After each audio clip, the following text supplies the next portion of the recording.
हमारी एपिसोड की शुरुआत में हमें दियो ब्रांडो के बारे में दिखाया जाता है, जिस पर दियो कहता है, अनियाबा, मैं तुमसे कुछ पूछना चाहता हूँ। जिंदा रहने का क्या मतलब होता है? इसके जवाब में नियाबा कहती है, जिंदा रहने से मतलब जिंदगी में हर कुछ पाना, अपनी जिंदगी अपने मुताबिक जीना, प्यार, मोहब्बत, खाना, मशहूर होना, यही सब कुछ जिंदगी का मतलब और मकसद होते हैं। लेकिन दियो कहने लगता, पर अगर किसी को कोई चीज चाहिए तो उसके लिए उसको लड़ना होगा।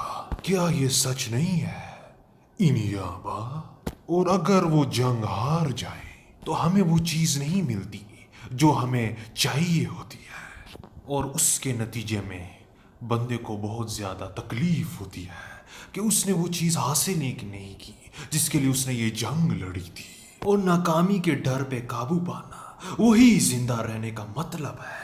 खैर, ऐसा तो मैं सोचता हूँ। और जो सबसे ऊपर खड़ा होता है उसी को किसी चीज का डर नहीं होता। क्या तुम्हें मेरी बात समझ में आई, इनियाबा? तो नियाबा कहती है, मैंने ही तुम्हें तुम्हारे स्टैंड के बारे में बताया, उसे इस्तेमाल कैसे करते हैं। वैसे भी तुम्हारा जिस्म इमोर्टल है। क्या दुनिया में अभी भी कोई ऐसी चीज है जिसे तुम्हें डर लगता हो? तो दियो कहता है, जो स्टार की नस्लें। ये सुनते ही इनियाबा कहने लगती, जो स्टार? क्या जो स्टार तुम्हें परेशान करते हैं वो तुम्हारे और तुम्हारे स्टैंड के करीब भी नहीं पहुंचते? इसके जवाब में दियो कहता है, लेकिन मुझे लगता है ये मेरी किस्मत में लिखा है, और बल्कि ये उनकी किस्मत में भी लिखा है कि वो मुझसे भी लड़ाई करेंगे। मुझे जो स्टारों से कोई डर नहीं लगता, लेकिन ये उसके खून से मुझे बड़ा डर लगता है, क्योंकि उनको मैं हल्का नहीं ले सकता। और अपना डर खत्म करने के लिए मैंने ये फैसला कर लिया है कि सारे जो स्टारों को इस दुनिया से खत्म करना। दियो की ये बात सुन के इनियाबा कहने लगती, ये तो पागलपन है। मैं इन बेकार चक्करों में पढ़ने की कोई जरूरत नहीं। मैंने इस मकसद के लिए 7 स्टैंड यूजर्स भेजे हैं, the empress, the hangman, strength, the wheel of fortune, temperance, the emperor और डेवल। उनके होते हुए तुम्हें एक्शन लेने की कोई जरूरत नहीं। देखते ही देखते सीन शिफ्ट हो जाता। तभी दूसरे सीन में सारे लोग इसी फ्लेटर की तरफ बढ़ने लगते। इसी में जो जो बोलता है, जो तरह कोई चीज तुम्हें परेशान करी है, कहीं तुम्हें ये तो नहीं लगता कि इस फ्लेटर में भी स्टैंड यूजर होगा? तो जो तरह कहता है, नहीं, काफी अजीब है कि इन्होंने सीढ़ियां भी नीचे की हुई है, पर कोई भी आसपास तक नहीं दिख रहा। जिसपे पोनारिफ इन्हीं सीढ़ियों पे चलने लगता और वो चलते हुए कहता है, ये शिप हमारी मदद के लिए ही आई है, तो कोई तो होगा। क्यों ना इस पे सारे ही स्टैंड यूजर हो, मुझे फर्क नहीं पड़ता, मैं अंदर जा रहा हूँ। जिसपे सारे लोग एक दूसरे को घूरने लगते, मगर उन सब के पास कोई और चारा भी ना होता। जिसपे सारे लोग सीढ़ियां चलने लगते। इसी तरह सारे लोग ऊपर आ जाते, सारे लोग इस प्लेटर में फैल जाते। दूसरी तरफ जोसेफ जोस्टार जोतरो का क्वीन कैप्टन के रूम में जाते, मगर तभी वहाँ पे उन्हें कोई ना मिलता, जिससे वो काफी अजीब पाते। यहाँ तक कि कोई कैप्टन तक नहीं, रेडियो में कोई इंजीनियर तक नहीं, और बाकी के वगैरह वगैरह। मगर इन सब के बावजूद बाकी की चीजें और मशीनरी वगैरह सब कुछ नॉर्मल होता। इसका मतलब ये कोई अबैंडन पुरानी शिप्स में नहीं हो सकती। जिस सब के बाद वो लड़की उन्हें कुछ दिखाने लग जाती, जिसके बाद वो लड़की उन्हें केज में एक बंदर दिखाती। ये देख के जोसेफ जोस्टार कहने लगता, चलो फैल जाते हैं और ढूंढते हैं कौन इसे खिलाता था। ये सुनने के बाद वहाँ से सारे लोग जाने लगते, मगर तभी वो लड़की वहाँ पे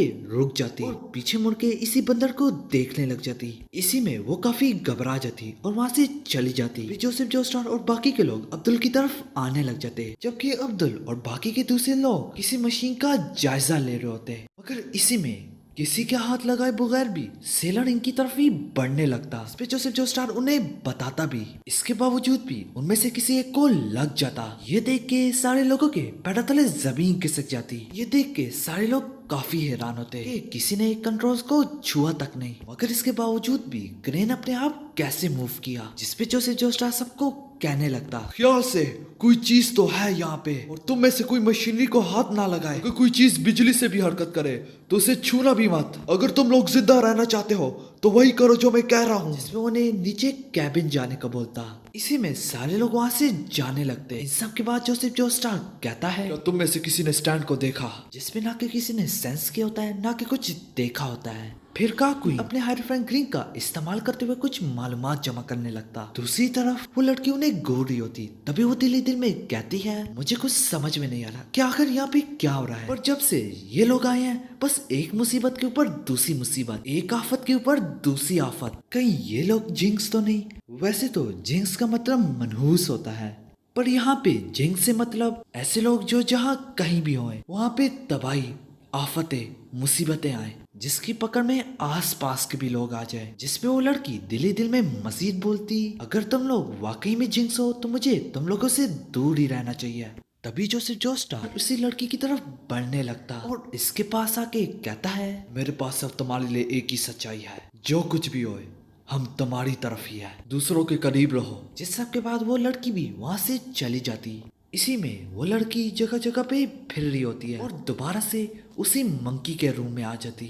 जिस पर वो मंकी इशारा से उसे ये कहने की कोशिश करता है कि मेरे लिए मेरा केज खोल दो, और वो इसको इस काम के लिए आधा एप्पल भी दे रहा होता है। वो लड़की इस एप्पल को देख के हैरान हो जाती कि एप्पल तो ऐसे कटा हुआ है जैसे किसी ने इसे नाइफ से काटा, और उसका रंग भी सही होता है, मतलब कि ज्यादा देर नहीं हुई। इसी में वो लड़की कहती है, तो जरूर कोई होगा, आखिर कौन है जो तुम्हें खिलाता है? फिर वो मंकी सिगरेट पीने लग जाता। ये देख के वो दोबारा से हैरान हो जाती कि आखिर इसे किसने ट्रेन किया, काफी इंटेलिजेंट है। इसी में वो बंदर उसे कुछ लड़कियों की तस्वीरें दिखाता। ये देखते ही वो एकदम से डर जाती और वो समझ जाती कि ये बंदर काफी थरकी और तरसा हुआ बंदर है। तभी वहाँ पे कुछ लोग आके कहते हैं, इससे दूर रहो, इन बंदर्स की स्ट्रेंथ आम इंसानों पे 5 बार बाड़ी है। फिर वो इससे भी नीचे हाल में आने का कहते हैं। इसी में काक्विन ने हाइड्रोफोन ग्रीन का इस्तेमाल करके चप्पा चप्पा छान लिया होता है, अगर वो कोई इंसान शिप पे ना पाता। और दूसरी तरफ हमें दिखाया जाता है कि शिप में कोई कनेक्शन नहीं आ रहा, जिसकी वजह से वो कोई रेडियो या इन चीजों का इस्तेमाल करके मदद के लिए नहीं बुला सकते।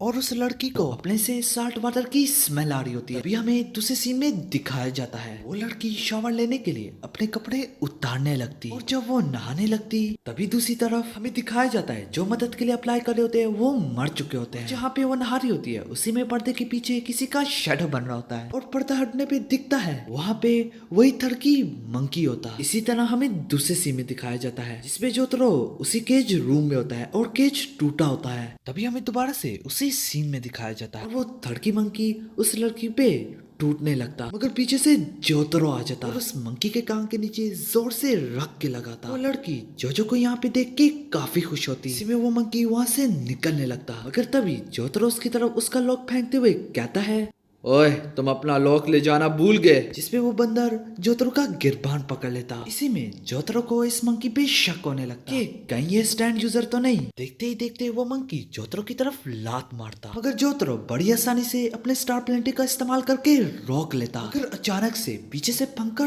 टूट जाता और इसी में वो गिरता नहीं बल्कि घूमने लग जाता, जो कि जाके सीधा जोतरो के शोल्डर पे लगता। जिस पर जोतरो कहता है, कहीं ये पंखा भी इसी का किया धरा तो नहीं? तो ये ऐप स्टैंड यूजर है, पर आखिर इसका स्टैंड कहाँ है? मैं देख क्यों नहीं पा रहा? आखिर हो रहा क्या यहाँ पे? और जैसे ही वो फैंग को हटाने लगता तभी वो फैंग का पर उसके हाथ पे लगता और दूसरा उसके मुंह पे लगता। इसी में वो लड़की जोतरो के लिए काफी फिक्रमंद होने लगती। इस पे जोतरो उड़ के जाता। ये सारा कुछ जोतरो को कुछ समझ में ना आता। फिर वो बंदर भी जोतरो की तरफ ही बढ़ने लगता और जोतरो जब उड़ के जा रहा होता है कि आगे से एक खिड़की टूट जाती और उसके ग्लासेस जोजो की तरफ ही बढ़ने लगते। तभी तुरंत से जोतरो अपने स्टार प्लेंटी का इस्तेमाल करते हुए सारे ग्लासेस को पकड़ लेता। इसी ग्लासों के समेत पीछे मुड़ के उसी बंदर पे टूट पड़ता, मगर जोतरो देखता है कि वो बंदर वहाँ से गायब हो चुका है क्योंकि वो दीवार के अंदर घुस रहा होता है। ये देख के जोतरो काफी हैरान होता और उस लड़की को अपने करीब रहने को कहता। इस पे जोतरो दिल ही दिल में कहने लगता, वो मंकी जरूर स्टैंड यूजर होगा। जब भी मैंने उसे टच किया था तो मुझे स्टैंड एनर्जी उसे महसूस हो रही थी, पर फिर भी मैं उसके स्टैंड को क्यों नहीं देख पा रहा हूँ। एकदम से जोतरो के दिमाग में ये पूरी शेप आती। ये देख के जोतरो के पैरों तले जमीन खिसक जाती। अगर मैं उसे देख रही हूँ इस वक्त। तभी तुरंत से जोतरो और उस लड़की को एक अजीब सी आवाज आती, जबकि बाहर सारे लोग इसी शिप के अंदर डूबने लगते। इसी में जोसेफ जोस्टार रियलाइज कर जाता। ये देख के उसके पैरों तले जमीन खिसक जाती और वो कहता, शायद ये पूरी शिप स्टैंड है। और ये बात जोतरो को थोड़ी देर पहले ही पता चल जाती। और आगे जाने से पहले मैं बताता चलूं, जितने भी एनिमल जोजो बाजार एडवेंचर में स्टैंड का इस्तेमाल कर सकते हैं वो काफी होशियार होंगे और चालाक होंगे। ये कोई स्पॉयलर्स नहीं है, इस बंदर की मिसाल आपके सामने है। इसी तरह सीन शिफ्ट होता है। वो मंकी जोजो और उसके स्टार प्लेनेटिव को पकड़ लेता। इसी में सीन शिफ्ट होता है और पोनारिफ काफी हैरान होता है कि नॉन स्टैंड यूजर भी जैसे कि वो लड़की और दूसरे सेलर्स इस स्टैंड को कैसे देख पा रहे हैं। तो अब्दुल कहता है, ये स्टैंड कुछ ज्यादा ही एनर्जी से बना है, जिसकी वजह से हर आंख इसे देख सकती है, और इस स्टैंड को कंट्रोल करने के लिए भी ज्यादा ताकत की जरूरत होती है। काकुइन, तुम अपने हायरोफेंट ग्रीन का इस्तेमाल करके जोतरो को खबरदार करो। इसके जवाब में काकुइन कहता है, मैं नहीं कर सकता, इसने मेरे स्टैंड को भी पकड़ा हुआ है। तो पोनारिफ कहता है, तो ऐसा महसूस होता है जब हम अपनी मौत को गले लगा रहे हो। इस सब के बाद वो शिप उन पे प्रेशर अप्लाई करने लग जाती है कि दूसरी तरफ इन सब में बंदर अच्छे तरीके से तैयार हो गया होता है। इसी में वो मंकी जोतरो को कुछ दिखा रहा होता है, जिसमें लिखा होता है फोर्स, एनर्जी, पावर, 8 और काफी कुछ। मतलब कि वो अपनी स्टैंड की पावर दिखा रहा है और जो कुछ भी लिखा है वो स्ट्रेंथ से निकला है। मतलब कि इसका स्टैंड का नाम स्ट्रेंथ है।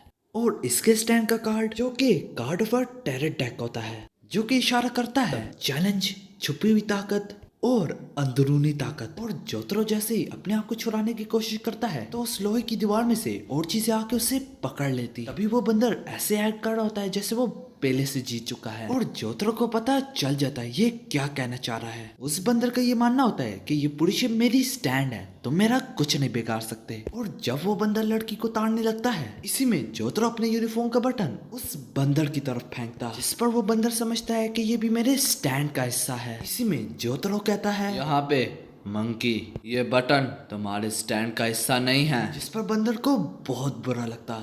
तो जोतरो कहता है, क्या हुआ, तुम्हें गुस्सा चल रहा है? मेरे ख्याल में ये तुम्हारी इज्जत का सवाल था, जैसे कि तुमने समझा कि तुम हमें हरा चुके हो, या फिर नहीं, तुम जैसे बंदरों की क्या इज्जत होगी। ये सुनते ही उस बंदर को काफी गुस्सा आता और वो जोतरो पे टूट पड़ता। जब वो जोतरो की तरफ बड़ा होता है तो जोतरो कहता है, यही तुम्हें एक बंदर बनाता है, ना कि इंसान। इसी में जोतरो अपने हाथ के फिंगर्स को स्ट्रेच कर लेता, जो कि सीधा जाके उसके हाथ में जो बटन होता है उसको लगता। उसके लगने पे वो बटन उड़ के सीधा उसके सर पे लगता। इसी में उस बंदर का काफी खून निकलता, जिस पर वो बंदर काफी तड़प रहा होता है। इसी में जोतरो अपने आप को छुड़ा लेता। ये देख के वो बंदर काफी डर जाता और जोतरो को अपना पेट दिखाने लगता। ये देख के जोतरो कहता है, सुनने में आया है डरे हुए जानवर अपना पेट दिखाते हैं, तो क्या तुम मुझसे माफी मांग रहे हो? तभी वो बंदर अपना सर हिला के कहता है, हाँ, मगर जोतरो उसे माफ ना करता और उड़ा उड़ा करके उसको मारने लग जाता। जिस सब के बाद शिप श्रिंक होने लगती। इसमें सारे लोग दोबारा से अपनी छोटी कश्तियों पे सवार हो जाते और वो शिप श्रिंक होते होते एक छोटी सी कश्ती में बदल जाती। देख के जोसेफ जोस्टार समझ जाता, उस बंदर ने उन्हें बड़ी आसानी से ओवर पावर कर दिया। अगर जोतरो से वक्त पे ना आ रहा था तो बहुत कुछ बिगड़ सकता था और शायद आगे इस तरह के या इससे भी खतरनाक स्टैंड का सामना करना पड़े। और उन्हें जापान से इजिप्ट के सफर में 4 दिन हो चुके हैं और इनके पास अब बचे हैं सिर्फ और सिर्फ 46 दिन। इन सब के बाद सीन शिफ्ट होता है। इन्याबा लॉर्ड दियो से कहती है, स्ट्रेंथ को हरा दिया गया है और फिक्र मत करो, जो बाकी के 6 स्टैंड यूजर है वो काफी पावरफुल है और उन्हीं में से एक मेरा अपना बेटा है। मेरे बेटे का सीधा हाथ अपने दुश्मन को मार डालेगा और इन्याबा का भी हाथ, दोनों राइट होते हैं। इससे ये पता चलता है कि पोनारिफ की बैंक का कत्ल इसके बेटे ने किया है। इन सब के बाद दियो कहता है, तुम भी बड़ी अजीब सी बुड्ढी हो। तुम्हें इस दुनिया में कौन सी चीज सबसे ज्यादा चाहिए? तो इन्याबा कहती है, मैंने तुम्हें कितनी बार बताया है, बस मैं तुम्हारे साथ रहना चाहती हूँ। तुम्हारे स्टैंड की एबिलिटी कुछ ज्यादा ही बढ़िया है। मतलब कि वो सिर्फ दियो और उसके स्टैंड से काफी मुतासिर है। इसी तरह सीन शिफ्ट होता है और हमें आखिरी सीन में दिखाया जाता है और वो लोग सिंगापुर पहुंच जाते हैं और हमें एक स्ट्रेंज सी डॉल दिखाई जाती। यहाँ पे हमारी एपिसोड खत्म हो जाती।